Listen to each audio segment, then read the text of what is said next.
मेरी नजरें पहले एयर होस्टेस के कैबिन का जायजा लेती और फिर मैं तैयारे के बाथरूम की तरफ घूरने लगता। अचानक मेरे कानों में ट्रॉली के पहियों की मोहूम सी आवाज पहुंची।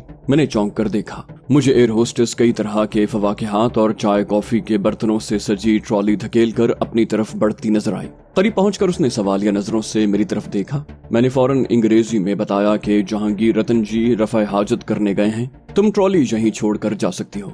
मैं खुद चाय और कॉफी पेश कर दूंगा, मैं इस काम में महारत रखता हूँ। उसने पेशेवराना मुस्कुराहट के साथ हाँ में गर्दन हिलाई और मजीद जरूरत पड़ने पर तलब करने की दरखास्त करके अपने कैबिन की तरफ वापस चली गई। एयर होस्टेस से मेरी गुफ्तगू सुनकर रॉय रॉड्रिक्स निशिस्त से उठते उठते दोबारा बैठ गया। मैंने ट्रॉली अपने सामने करते हुए बगैर मुड़े उससे पूछा कि वो चाय कैसी पसंद करेगा और कितनी शक्कर डालना है। उसके बाद मैंने उसकी फरमाइश के मुताबिक चाय तैयार करके उसके हवाले की और फिर एक तश्त में कुछ बिस्किट और नमकीन फवाकेहात डालकर उसके फौरन बाद मैं हद्दुल इम्कान फुर्ती और सफाई से अपने असल काम में लग गया। मैंने जहांगीर रतन जी के लिए चाय तैयार कर दी, अलबत्ता शक्कर नहीं डाली। बमुश्किल निस्फ मिनट गुजरा होगा कि रतन जी भी आन पहुंचा। मैंने उसे देखते ही खुश दिली से कहा, आप बिल्कुल ठीक वक्त पर पहुंचे हैं रतन जी। मुझे डर था कहीं आपकी आमद तक चाय ठंडी न हो जाए। जल्दी से बताइए शक्कर कितनी डालनी है। रतन जी ने खुश होकर कहा, अरे वाह कृष्ण भैया, आपका ये गुण तो अभी खुला, बस 1.5 चम्मच शक्कर काफी रहेगी। फिर उसने ट्रॉली में सजी दीगर फवाकेहात पर नजर डाली, बोला, अरे वाह, आज तो इन्होंने मेरे मनपसंद खाखरा और गाठिए भी पेश कर दिए हैं। अब तो ये वाकई अच्छे तबसरे के हकदार बन गए। उसने बाएं हाथ में चाय का कप थाम कर दूसरा हाथ पापड़ नुमा खाखरा की तरफ बढ़ा दिया। उधर मैं बज़ाहिर अपनी कॉफी की तरफ मुतवज्जे था, मगर दर हकीकत मैं धड़कते दिल के साथ रतन जी के चाय का घूंट भरने का मुंतजिर था। उसने एक खाखरा और चंद गाठियों पर हाथ साफ करने के बाद चाय होंठों से लगा ली। उसके पहला घूंट भरने तक मेरा दिल उथल पुथल होता रहा। बिलाखिर उसने दूसरा घूंट भरने के बाद एक सताइश भरी मुस्कुराहट के साथ मुझे देखा, बोला, आप तो चाय तैयार करने के माहिर हैं कृष्ण भैया, सब कुछ एकदम परफेक्ट है, मजा आ गया। ये सुनते ही मेरे सीने में अटकी सांस आजाद हो गई। मैंने मुस्कुराते हुए कहा, शुक्र है, मुझे डर था कि कहीं आपके मुंह का मजा खराब ना हो जाए। जल्दी से कप खत्म करें, फिर मैं चाय का दूसरा गर्मा गर्म कप बनाकर पेश करता हूँ। ये कहकर मैंने पलटकर रॉय रॉड्रिक की तरफ देखा और पूछा कि क्या वो चाय की दूसरी प्याली पीना चाहेगा। उसने नफी में सर हिला दिया और गालिबन अपने बॉस की खुशनुदी के लिए मेरे हाथ की चाय की तारीफ की। अलबत्ता दूसरी प्याली से माजरत कर ली। मैंने कॉफी की अपनी प्याली खत्म ही की थी कि जहांगीर रतन ने वाकई चाय की दूसरी प्याली की फरमाइश कर दी। इस दौरान में मेरा दिल खुशी से बल्लियों उछल रहा था। सब कुछ मेरी ख्वाहिश के मुताबिक हो रहा था। मैंने दिल ही दिल में रब्बे करीम से दुआ की कि आगे भी सब ठीक रहेगा। जहांगीर रतन ने बिस्किट, खाखरा और गाठियों के साथ इस बार ज्यादा लुत्फानंदोज होते हुए चाय की प्याली खत्म की। मैंने तीनों प्यालियां वापस ट्रॉली में रख दी और रतन के मना करने के बावजूद एयर होस्टेस को बुलाने के लिए उसके कैबिन की तरफ चल दिया। वो छोटे से आईने में देखकर अपनी सुर्खी ताजा करती नजर आई। मैंने खनकार कर उससे मुतवज्जे किया। उसने चौंक कर मुझे देखा तो मैंने निहायत शाइस्ता लहजे में कहा, बराह करम चाय की ट्रॉली वापस ले आए। रतन जी ने आपके पेश करदा नाश्ते की बहुत तारीफ की है और मैं भी उनकी मुकम्मल तायद करता हूँ। उसने मखसूस मुस्कुराहट के साथ मेरा शुक्रिया अदा किया। बोली, आप अपनी नशिस्त पर पहुंचे, मैं बस 1 मिनट में आती हूँ। मैंने एक बार फिर उसका शुक्रिया अदा किया और जहांगीर रतन के पास वापस आ गया। ये अलग बात है कि एयर होस्टेस के कैबिन से अपनी जगह वापस पहुंचने तक मेरी नजरें जहांगीर रतन जी के चेहरे का बगौर जायजा लेती रहीं।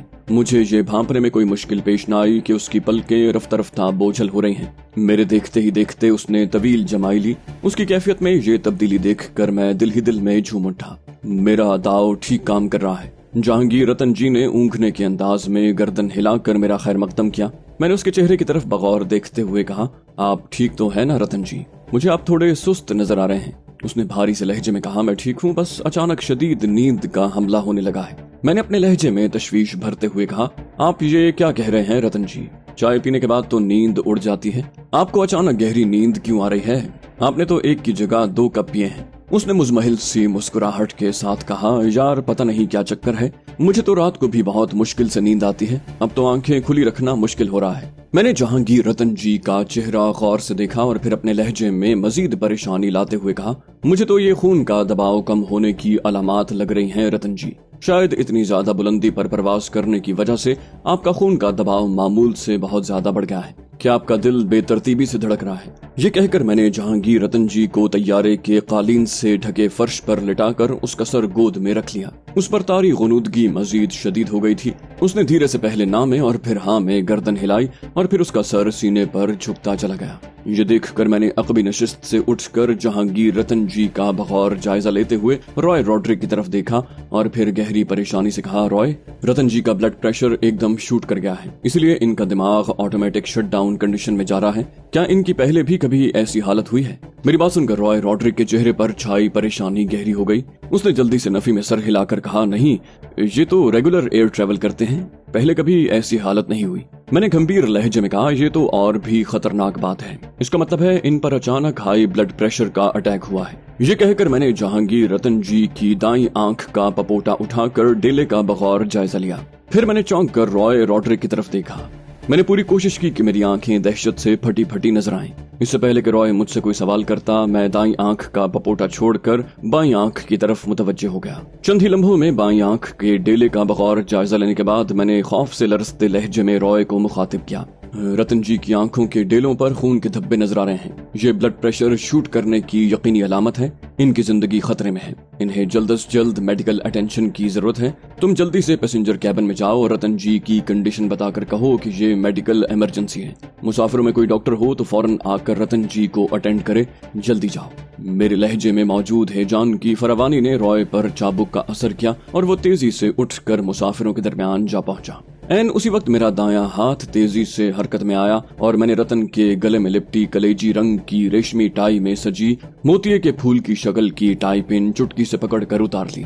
उसके बाद मैंने एक नजर रॉय पर और दूसरी जहाज के खिदमतगार अमले के कैबिन पर डाली। मैदान साफ पाकर मेरा हाथ तेजी से हरकत में आया और टाई का नोकदार सिरा जहांगीर रतन की नाक के दाएं नथने में डालकर मैंने नम आलूद अंदरूनी सतह पर खासे जोर से रगड़ा। हसास गोश्त पर जख्म लगने से जहांगीर रतन जी के जिस्म ने हल्का सा झटका खाया और बहुत हल्के हल्के लरजने लगा। मुझे यकीन था कि वो होश में होता तो एक जोरदार चीख मारता। अगले ही लम्हे जहांगीर रतन के दाएं नथने से गहरा सुर्ख खून रिसने लगा। मैंने मोतिये के फूल वाली टाई पिन जल्दी से उसकी असल जगह लगाई और फिर जहांगीर रतन ही की ऊपरी जेब में उड़सा रेशमी सफेद रुमाल निकालकर उसके नाक से बहते खून पर रख दिया। उसके साथ ही मैंने चीख कर जहांगीर रतन जी के सेक्रेटरी को मुखातिब किया, रॉय, कोई डॉक्टर मिला? Hurry up. मुझे उसकी घबराई हुई आवाज सुनाई थी। नो सर, यहाँ कोई डॉक्टर नहीं है। मैंने ये सुना तो चीख कर कहा, माय गॉड, रतन जी की हालत खतरनाक है।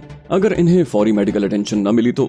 मैंने इतना ही कहा था कि मुझे अकब से एयर होस्टेस की परेशान सी आवाज सुनाई दी। सब ठीक तो है सर? आपने रतन जी को फर्श पर क्यों लिटा रखा है? मैंने पलट कर देखा तो एक और खिदमतगार भी एयर होस्टेस के साथ मौजूद पाया। मैंने मुख्तसर अल्फाज में जहांगीर रतन जी पर अचानक ब्लड प्रेशर का अटैक का बताया।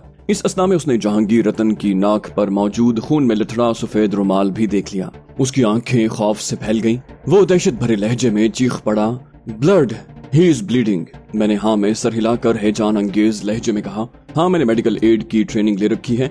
मुझे यकीन है जहांगीर रतन के दिमाग की कोई रग फट गई है और खून तेजी से जाया हो रहा है। इन्हें फौरी तौर पर किसी बड़े अस्पताल ले जाना पड़ेगा, वरना ये जिंदगी से महरूम हो जाएंगे। हमारे पास इन्हें बचाने के लिए ज्यादा मोहलत नहीं है। मेरी बात से ज्यादा मेरे लहजे में मौजूद इस्तराब और हैजान ने उसे मुतासिर किया होगा। उसने खुद को संभालने की कोशिश करते हुए जल्दी से कहा, लेकिन सर, हम इस वक्त बहुत बुलंदी पर परवाज कर रहे हैं और हमें दिल्ली पहुंचने में कम से कम 2.5 घंटे लगेंगे।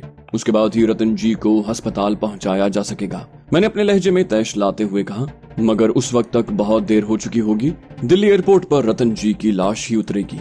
एयर होस्टेस मेरे लहजे की जारहियत महसूस करके घबरा गई। उसने परेशान से लहजे में कहा, आप ठीक कह रहे हैं सर, मगर हम इतनी बुलंदी पर रतन जी को कैसे तिब्बी इमदाद दे सकते हैं? मैंने फैसला कुन लहजे में कहा, हम इन्हें परवाज के दौरान में तिब्बी इमदाद नहीं दे सकते, मगर हम इन्हें 1 घंटे के अंदर अस्पताल पहुंचाकर इनकी जान जरूर बचा सकते हैं। आप जानती हैं ना मिस कि मिस्टर रतन की जिंदगी कितनी कीमती है।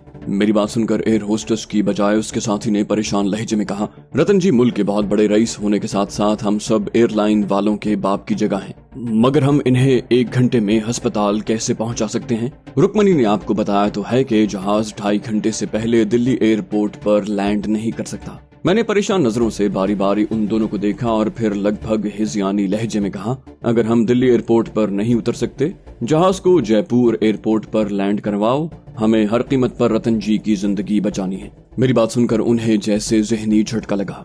रॉय भी चौंका। मैंने उनके तासुरात नजरअंदाज करके उसी जुनूनी अंदाज में बात जारी रखी। कहा, मुझे रतन जी ने आधे घंटे पहले बताया था कि हम जयपुर एयरपोर्ट के करीब पहुंचने वाले हैं। इसका मतलब है हम इस वक्त जयपुर के आसपास ही होंगे। फिर मैंने एयर होस्टेस को खुसूसी तौर पर मुखातिब करके तहक्कुम भरे लहजे में कहा, आप जाकर पायलट चेतन को बताएं कि रतन जी को मेडिकल इमरजेंसी दरपेश है और इनकी जिंदगी खतरे में है। हमें अभी और इसी वक्त जहाज को जयपुर एयरपोर्ट उतारना पड़ेगा ताकि रतन जी को जल्द से जल्द अस्पताल पहुंचाया जा सके। उनकी जान बचाने का यही वाहिद रास्ता है। चेतन को बताओ कि रतन जी के दिमाग की रग फट गई है और उनका खून तेजी से जाया हो रहा है। मुझे लगा कि एयर होस्टेस अभी तक तजब्जुब में है, लिहाजा मैंने चाबुक बरसाते लहजे में कहा, हरी अप रुकमनी, हमारे पास वक्त बिल्कुल नहीं है।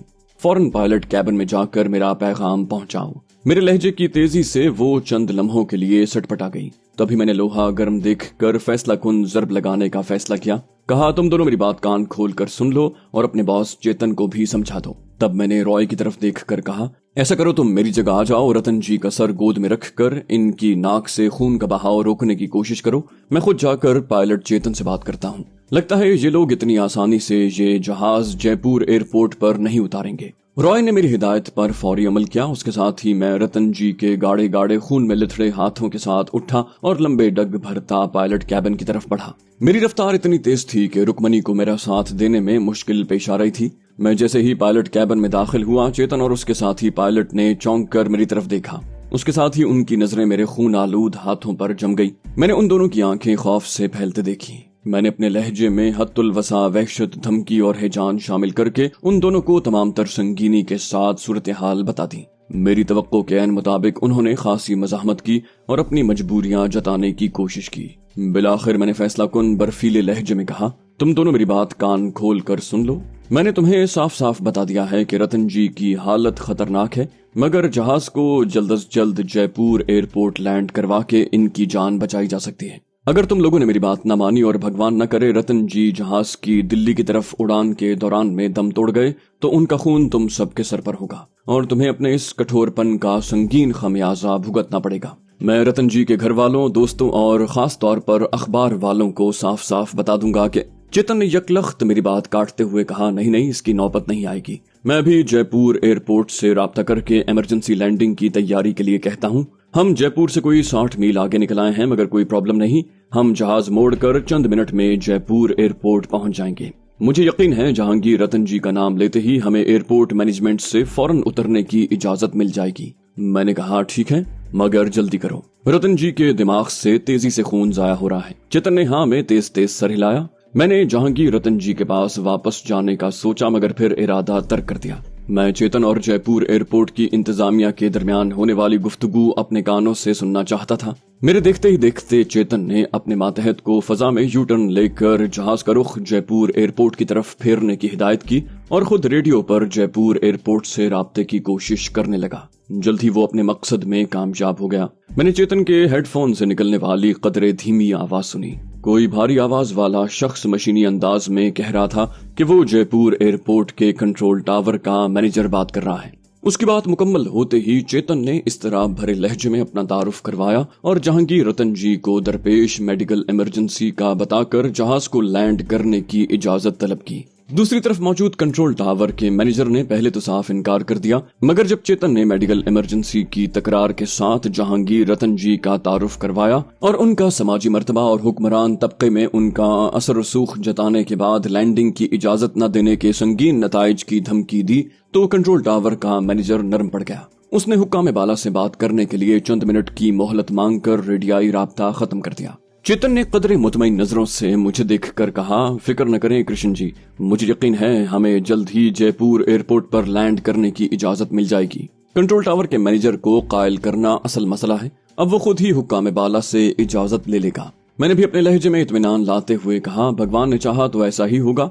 हम रतन जी को वक्त पर अस्पताल पहुंचाने में कामयाब हो जाएंगे और इनकी जान बच जाएगी। वो आपकी बहुत तारीफ करते हैं। अगर आप अपना जहाज जयपुर एयरपोर्ट पर फौरन उतारने से इनकार कर देते तो मुझे बहुत मायूसी होती। चेतन ने पूरे एतमाद लहजे में कहा। जब मैंने जहांगीर रतन जी जैसी अजीम शख्सियत की मेडिकल इमरजेंसी बता दी और हम जयपुर के आसपास भी हैं तो उनके लिए इनकार की गुंजाइश नहीं निकलती। दुनिया भर के हवाबाजी के कवानीन में उसकी इजाजत मौजूद है। मैंने मुतमईन लहजे में कहा, फिर ठीक है। मैं समझा कहीं शेड्यूल के बगैर जहाज उतारने पर आपको बासपुर्स या इंजिबाती कार्रवाई का सामना न करना पड़े। उसने नफी में सर हिलाया, बोला, मैं अपनी लॉग बुक में सब तफसील से लिख दूंगा। मुझे यकीन है मुझसे कोई पूछगिछ नहीं होगी, बल्कि हो सकता है हुक्काम बाला की तरफ से शाबाश भी मिल जाए। मैंने पुरजोश लहजे में कहा, अगर हम रतन जी की जान बचाने में कामयाब हो गए तो मैं गारंटी देता हूं कि 1-2 हफ्तों के अंदर आपको शाबाशी के साथ तरक्की भी मिल जाएगी। तभी मैंने चौंकने का नाटक करते हुए कहा, ओह, कंट्रोल टावर के मैनेजर को एक और अहम पैगाम देना तो याद ही नहीं रहा। उन्हें कहें कि जहाज जैसे ही लैंड करे रनवे पर एक एम्बुलेंस मौजूद होना चाहिए ताकि रतन जी को फौरन अस्पताल पहुंचाया जा सके। ये सुनकर चेतन ने तसल्ली दी, बोला, फिक्र न करें कृष्ण जी, आजकल हर एयरपोर्ट पर एम्बुलेंस सर्विस मौजूद होती है। फिर भी मैं राब्ता होते ही ये मुतालिबा कंट्रोल टावर मैनेजर तक पहुंचा दूंगा। कोई 5-7 मिनट के तनाव भरे इंतजार के बाद चेतन का रेडियो जाग उठा। उसे बताया गया कि जहाज जयपुर एयरपोर्ट पर उतरने की इजाजत मिल चुकी है और रनवे क्लियर करने की तैयारी की जा रही है। चेतन की तरफ से एम्बुलेंस के मुतालबे पर उसे यकीन दिलाया गया कि जहाज लैंड करते ही एक एम्बुलेंस रनवे पर पहुंच जाएगी। बात मुकम्मल होने पर चेतन ने फखरिया नजरों से मुझे देखा। मैंने गर्मजोशी से शुक्रिया के साथ उसे मुबारकबाद पेश की और रतन जी की देखभाल का कहकर पायलट कैबिन से निकल आया। मैं वापस पहुंचा तो रॉय को पहले की तरह रतन के पास मौजूद पाया। उसने सवालिया नजरों से मुझे देखा तो मैंने फातिहाना लहजे में कहा, सब ठीक हो गया मिस्टर रॉय। जहाज कुछ ही देर में जयपुर एयरपोर्ट पर लैंड कर जाएगा, जहां एम्बुलेंस पहले से मौजूद होगी। हम बहुत जल्द इन्हें अस्पताल पहुंचा देंगे और इनकी जान बच जाएगी। उसने इत्मीनान और खुशी के मिले जुले तासुरात के साथ कहा, ये तो बहुत खुशी की बात है। मैं जाती तौर पर आपका बेहद शुक्रगुजार हूँ। आप इतनी कोशिश न करते तो पायलट हरगिज जहाज उतारने पर न तैयार होता। मैंने मुतमईन लहजे में कहा, रतन जी जैसी अजीम हस्ती का ये हम पर हक है रॉय। अच्छा ये बताओ, क्या इनकी नाक से अब भी खून बह रहा है? उसने नफी में सर हिलाया तो मैंने फौरन अगला सवाल किया, क्या रतन जी का जिस्म हल्के हल्के झटके तो नहीं खा रहा? रॉय ने एक बार फिर नफी में सर हिलाया, बोला, इन पर गहरी बेहोशी तारी है। मैंने एक बार फिर अपने लहजे में तशवीश भरते हुए कहा, ये बेहोशी दरअसल इंसानी जिस्म का दिफाई निजाम है। मुझे असल खतरा यह है कि दिमाग से ज्यादा खून बह जाने की वजह से ये बेहोशी से बराह रास्त कोमे की हालत में न चले जाएं। अगर ऐसा हो गया तो डॉक्टरों के लिए इन्हें बचाना मुश्किल हो जाएगा।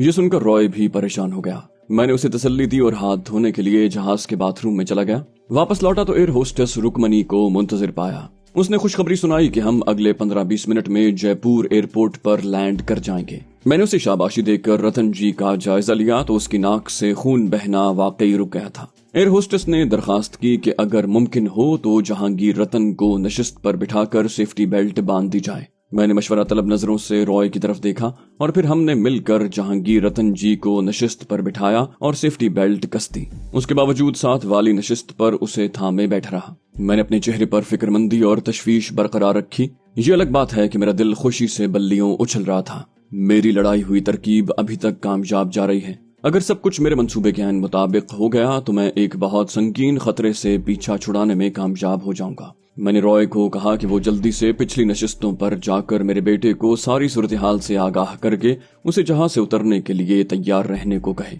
उसने हाँ में गर्दन हिलाई और एयर होस्टेस से इजाजत तलब की। रुकमनी ने उसे कहा कि उसे सुर्ख वार्निंग लाइट्स रोशन होने से पहले नशिस्त पर बैठकर सेफ्टी बेल्ट बांधना होगी। इस पर मैंने मुतमईन लहजे में रॉय को कहा, ऐसा करें, आप जल्दी से जाकर किशोर के साथ वाली खाली नशिस्त पर बैठ जाएं और सेफ्टी बेल्ट कसकर उसे सब कुछ बता दें। जहाज लैंड कर जाए तो एक साथ जहाज से उतर जाना, ठीक है?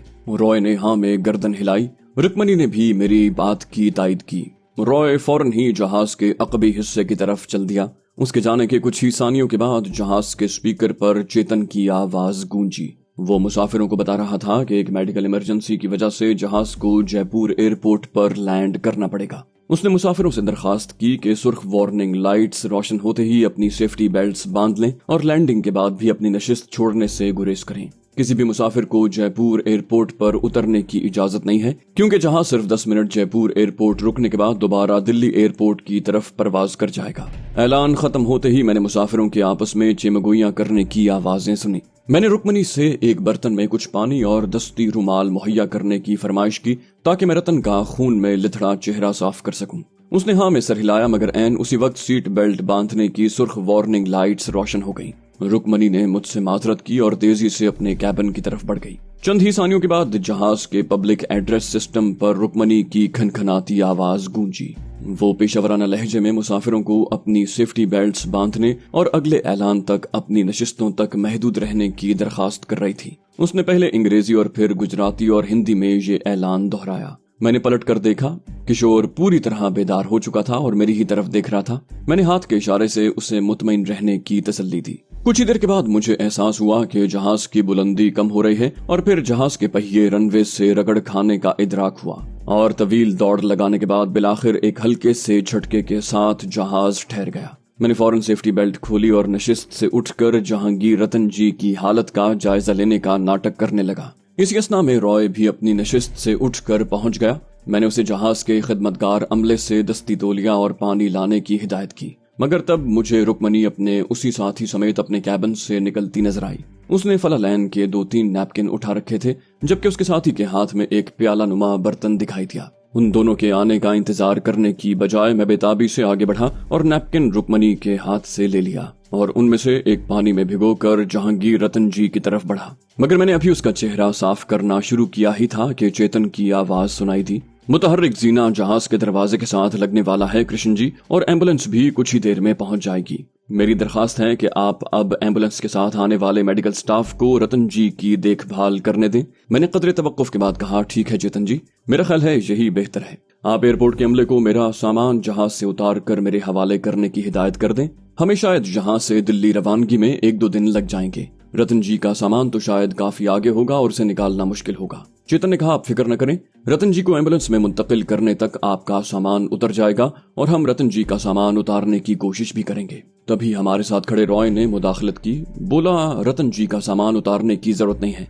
उनके ब्रीफकेस और मेरे दस्ती बैग में 2-2 जोड़े मौजूद हैं, हमारा गुजारा हो जाएगा। आप इन्हें जल्द से जल्द अस्पताल पहुंचाने का बंदोबस्त करें। मैंने इस एहसन इंतजाम पर रॉय को शाबाश दी और दिल ही दिल में उसका शुक्रिया भी अदा किया। उसने मेरा काम आसान कर दिया था। इस दौरान में किशोर भी हमारे पास पहुंच चुका था। चेतन ने अपने मातहत सामान उतरवाने के लिए उसके साथ कर दिया। मैंने इत्मीनान का सांस लिया और एक बार फिर रतन की तरफ मुतवज्जे हो गया। कुछ ही देर में मुतहर्रिक जीना जहाज के साथ लग गया और फिर एम्बुलेंस का अमला जदीद तर्ज का एक स्ट्रेचर उठाए जहाज में दाखिल हुआ। बमुश्किल 1 मिनट के बाद रतन को स्ट्रेचर पर लाद कर जहाज के दरवाजे की तरफ ले जाया जा रहा था। मैं भी स्ट्रेचर के साथ चल रहा था। इस दौरान में रॉय भी एक सूटकेस और दस्ती बैग समेत हमारे साथ शामिल हो चुका था। हम दोनों जीने से नीचे उतरे तो रतन जी को स्ट्रेचर समेत एम्बुलेंस में सवार करवाया जा चुका था। मैंने रॉय को एम्बुलेंस में सवार होने की हिदायत की और फिर एम्बुलेंस के मेडिकल स्टाफ में सबसे नुमाया नजर आने वाले शख्स से अंग्रेजी में पूछा, आप लोग रतन जी को कौन से अस्पताल ले जा रहे हैं?